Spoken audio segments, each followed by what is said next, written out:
Railway station पर गरीब माँ का आमरस जादुई हैंडपंप। अजी आंखें खोलो ना, तुम मुझे ऐसे अकेला छोड़कर नहीं जा सकते। शशि की मौत ने गीता को झकझोर कर रख दिया था। उस गरीबी में शशि अकेला कमाने वाला था। उसकी 3 बेटियां थी, पूजा, सुरभि और मुनिया। दुधमुही मुनिया तो ये समझने के लिए अभी बहुत छोटी थी कि उसके सर से पिता का साया छिन गया था। और जैसे तैसे गरीबी और हालातों से लड़कर गीता ने घर के गुजारे के लिए अपने पति की तरह बाजार में आम बेचना शुरू कर दिया। सुरभि, पूजा, अपनी छोटी बहन का ख्याल रखना, मैं आम बेचने जा रही हूँ।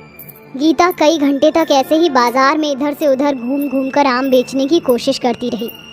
बाबूजी आम ले लो, सुबह से दोपहर हो गई, अब तक बोनी भी नहीं हुई। मैं 20 रुपए किलो में ही आम दे दूंगी। अरे जा जा, अपने आमों की जात देखी है तूने हैं? ऐसे सड़े गले आम 20 रुपए तो दूर 10 रुपए में भी ना खरीदूं। इस बाजार में तेरे जैसे 36 आम बेचने वाले हैं, फिर मैं तुझ जैसी ऐरी गहरी गरीब से आम क्यों खरीदूं?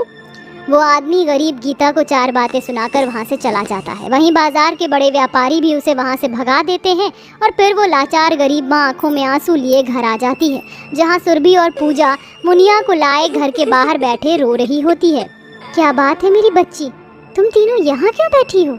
तभी अचानक घर का मकान मालिक लालचंद सामान बाहर फेंकने लगता है। लालचंद जी, आप इन सामान को ऐसे क्यों फेंक रहे हैं? अरे क्योंकि मुझे मेरा घर खाली चाहिए। बहुत ऐश फरमा लिया तूने और तेरी तीनों बेटियों ने मेरे घर में। ऐसा मत करो लालचंद जी, मुझ गरीब पर और मेरी तीनों बेटियों पर थोड़ा तरस खाओ। हम सब कहाँ जाएंगे? भाड़ में जाओ तुम सब, मुझे क्या। इस तरह पैसे की तंगी गरीब मजबूर माँ और उसकी बेटियों के सर से सहारे की छत भी छीन लेती है, जिसके बाद वह कड़ी गर्मी में अपनी तीनों बेटियों के साथ सड़कों पर भूखी प्यासी भटकती है। हे भगवान, तू तो अपने घर में आराम से सोया होगा, मगर मैं मजबूर माँ और मेरी बच्चियाँ इस गर्मी और गरीबी में दर दर की ठोकरें खा रहे हैं। ऐसे में ना तो मेरे पास पैसे हैं और ना कोई ठिकाना, मैं कहाँ जाऊँ? चलते चलते गीता अपनी तीनों बेटियों के साथ रेलवे स्टेशन पर आ जाती है। तभी पूजा को जोर से प्यास लगती है और वो पटरी के किनारे एक हैंडपंप देखकर रुक जाती है। माँ, मुझे बहुत जोरों की प्यास लगी है, मुझे पानी चाहिए। ठीक है, मैं तुझे पानी पिलाती हूँ पूजा बेटी। सुरभि, मुनिया को पकड़। गीता पूजा को पानी पिलाने के लिए हैंडपंप चलाती है। अरे, ये हैंडपंप तो एकदम सूखा पड़ा हुआ है। गीता जल्दी से पटरी के पास ही के पाइपलाइन से थोड़ा पानी लाकर हैंडपंप में डालकर उसे चालू करके पूजा को पानी पिलाती है। लगता है काफ़ी सालों से इस पटरी से कोई ट्रेन नहीं गुजरी। क्यों ना मैं यहीं पर घर बना लूं, क्योंकि अभी मेरे पास दूसरा घर खरीदने के लिए पैसे भी नहीं हैं। फिर गीता और उसकी बेटियां हैंडपंप के पास ही एक झोपड़ी बना लेती हैं। माँ, क्या अब हम रेलवे स्टेशन पर ही रहेंगे? हाँ बेटी, जब तक हालात ठीक नहीं हो जाते हमें यहीं रहना होगा। माँ, मुझे बहुत भूख लगी है। गुजारे के लिए बस ये आम रस ही बचे हैं, क्या करूँ? अपनी गरीब बेटियों की भूख मिटाने के लिए गीता उन आमों से आमरस बनाकर बच्चियों को पिला देती है और सभी सो जाते हैं। तभी पूजा बचा हुआ आमरस ले जाकर हैंडपंप में डाल देती है। तभी आधी रात को हैंडपंप के चलने की आवाज़ से गीता की नींद खुल जाती है। अरे, ये इतनी रात को ये कौन हैंडपंप चला रहा है? जाकर देखती हूँ। गीता जैसे ही हैंडपंप पर आती है तो हैंडपंप खुद ब खुद चल रहा होता है और उसके अंदर से आमरस निकल रहा होता है। अरे, इस हैंडपंप के अंदर से आमरस कैसे निकल रहा है? कहीं ये हैंडपंप जादुई हैंडपंप तो नहीं? तभी हैंडपंप से एक आवाज़ आती है। तुमने बिल्कुल ठीक पहचाना गीता, मैं जादुई हैंडपंप हूँ। जब से इस रेलवे स्टेशन पर प्याऊ लग गया, लोगों ने मेरा इस्तेमाल करना छोड़ दिया। अगर तुमने पानी डालकर मुझे फिर से जिंदा कर दिया, बदले में अब मैं तुम्हारी मदद करना चाहता हूँ। ये सुनकर गरीब गीता की आंखों में खुशी के आंसू आ जाते हैं। जादुई हैंडपंप, तुमने तो मेरी परेशानी हल कर दी, वरना इस वक्त मेरे पास एक पैसा भी नहीं जिससे कि मैं रेलवे स्टेशन पर सामान बेच पाती। अगले दिन सुबह सुबह गीता जादुई हैंडपंप से कुछ बोतलों में आम रस भरकर उन्हें रेलवे स्टेशन पर इधर उधर घूम घूम कर बेचने लगती है। आमरस ले लो, आमरस, स्वादिष्ट ठंडा मीठा आमरस, गर्मियों का बेंजित तोहफा, ठंडा मीठा आमरस। तभी रेलवे स्टेशन के बेंच पर बैठी प्रिया नाम की एक अमीर लड़की कहती है, अरे ओ आमरस वाली, जरा एक आमरस की बोतल देना। ओ गॉड प्रिया, तुम इस जैसी गरीब औरत का आमरस खरीद कर कैसे पी सकती हो? ये लोग इस रेलवे स्टेशन की गंदगी में रहते हैं, वहीं की गंदगी में ये सारी चीजें भी बनाते हैं। तुम रुको, मैं तुम्हारे लिए माजा लेकर आता हूँ। साहब, जरूरी नहीं कि दुकान से खरीदी गई महंगी चीज अच्छी होती है। एक बार आप ये आमरस पीकर तो देखिए, पसंद ना आए तो भले एक भी पैसे मत देना। ठीक है, तुम एक बोतल दो। फिर प्रिया गरीब गीता से आमरस खरीद कर जैसे ही पीती है तो वो उसे बहुत ही ज्यादा पसंद आता है। अरे वाह, तुम्हारे आमरस तो बहुत ही स्वादिष्ट है। सच में मैंने आज से पहले इतना स्वादिष्ट आमरस कभी नहीं पिया। लो कबीर, तुम भी पीकर देखो। सच में इस आमरस में तो गजब का स्वाद भरा हुआ है। कितने पैसे हो गए आमरस की एक बोतल के? 20 रुपए हुए साहब।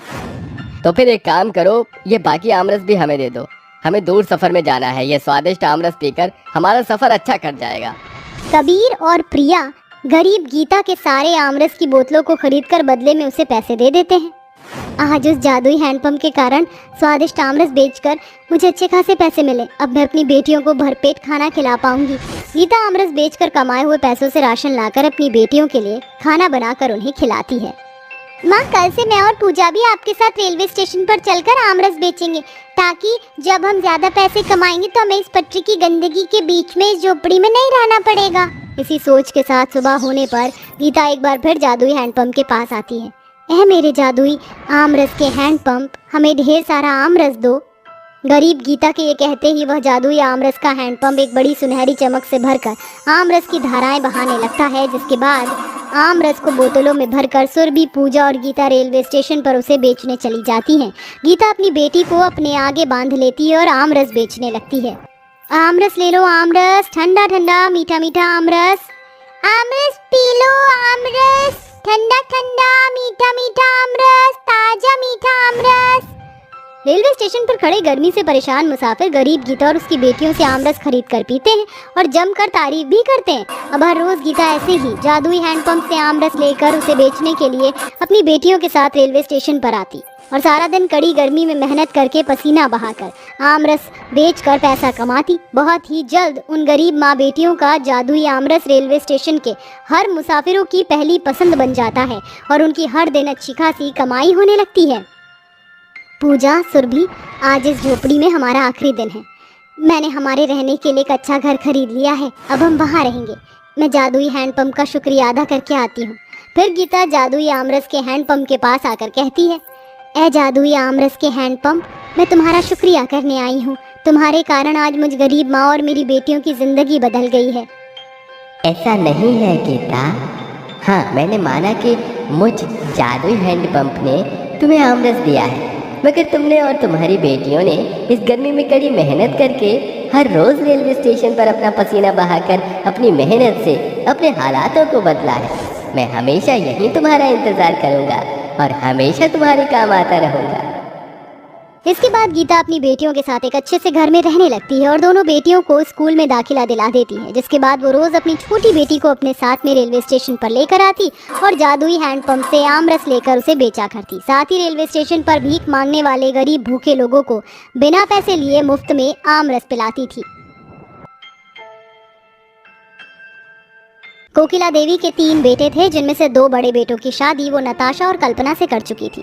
दोनों बहू अमीर परिवार से थी। कोकिला अमीर घमंडी बहू के व्यवहार देखकर किसी गरीब घर की काली लड़की से अपने छोटे बेटे रणवीर की शादी करने का फैसला करती है और एक दिन वो गीता से रणवीर की शादी करा देती है, जिसके बाद उनका गृह प्रवेश होता है।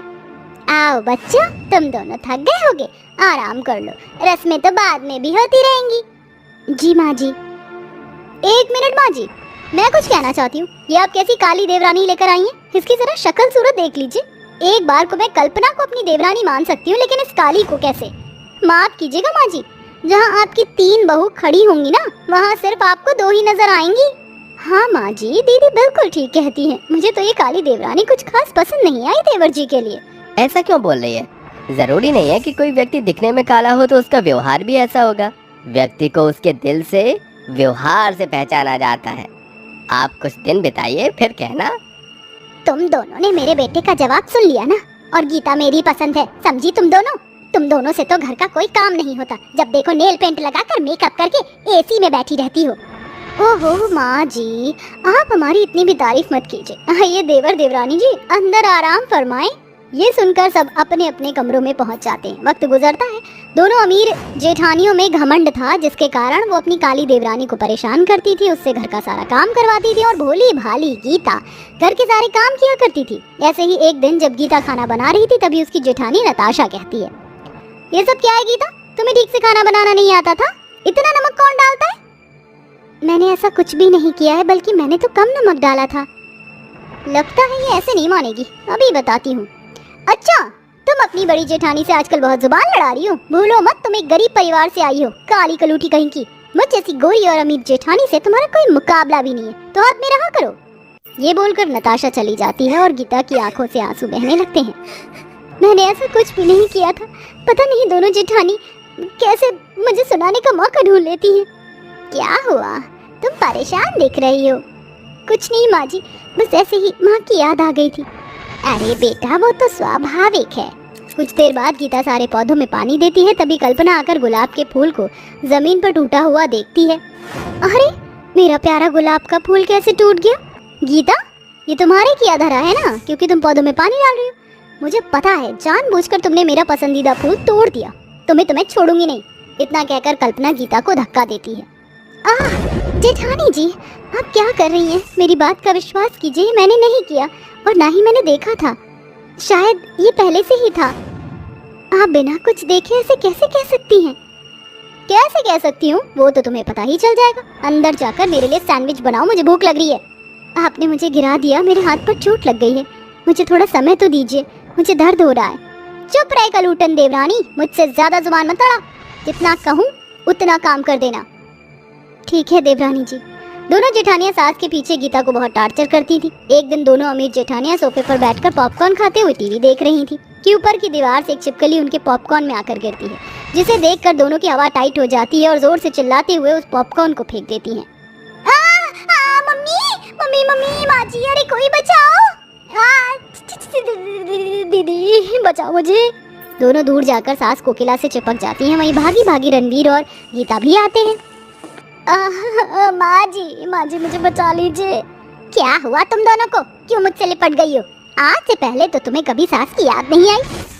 माँ जी, ये छिपकली। ओहो, छिपकली है, इतनी मामूली छिपकली से कौन डरता है भला?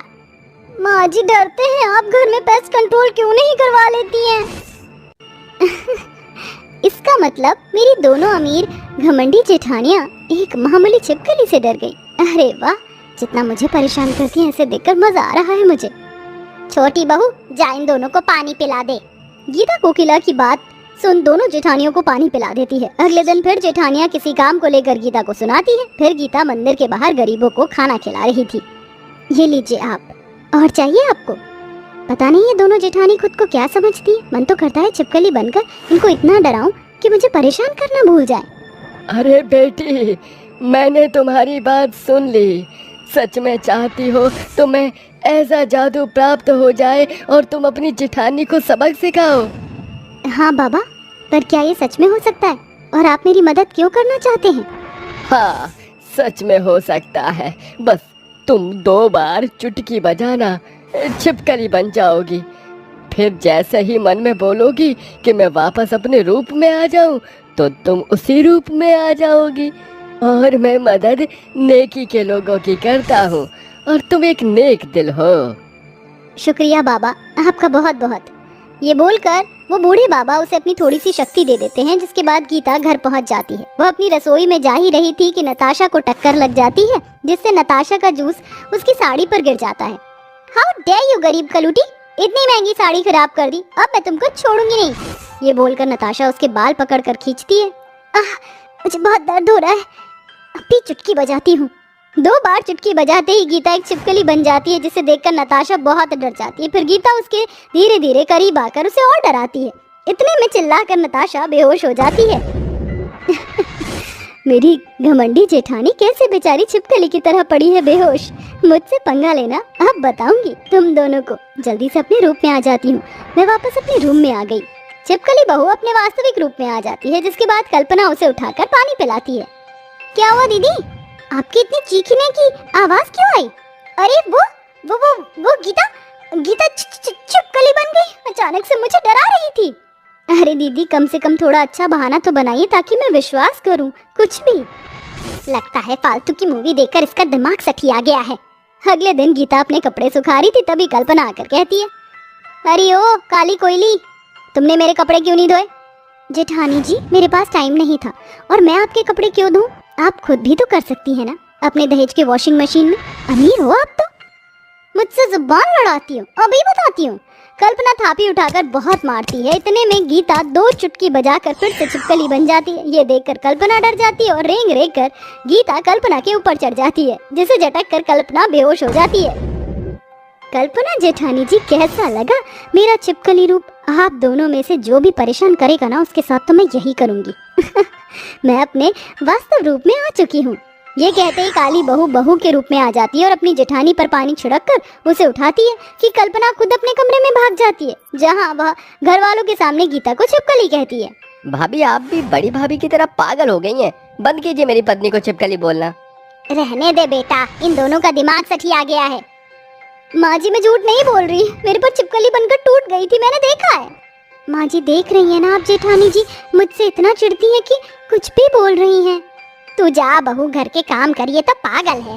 ये सुनकर गीता को बहुत खुशी होती है और जब जब दोनों जेठानियां गीता पर जुल्म करने का सोचती हैं, तो वो तुरंत छिपकली बनकर उनको डरा देती है। तो कभी उनके आसपास बिस्तर पर भी आ जाया करती थी, जिसके बाद से धीरे धीरे दोनों जेठानियां अपनी काली देवरानी को परेशान करना छोड़ देती हैं। उसके बाद फिर कभी गीता को छिपकली बनने की जरूरत नहीं पड़ी, क्योंकि जेठानियां सुधर जाती हैं।